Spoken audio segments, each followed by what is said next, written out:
Tiniyak ni Acting Chief PNP Police Lieutenant General Jose Melencio C. Nartates Jr.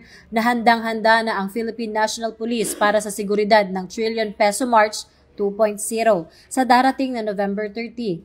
Kasabay ng pagpapatupad ng full alert status sa National Capital Region, sinabi ni Police Lieutenant General Nartates na hindi magpapabaya ang PNP sa pagmomonitor at pagtugon sa anumang posibleng banta.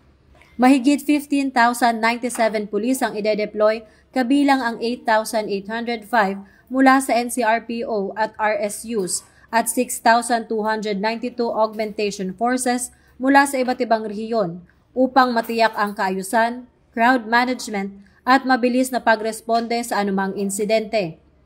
Bilang bahagi ng malawakang seguridad, maglalagay ang PNP ng mga tauhan sa strategic areas at mga rutang inaasahang dadaanan ng mga kalahok sa pagtitipon. Naka-standby din ang mga special units para sa mas mabilis na koordinasyon at suporta.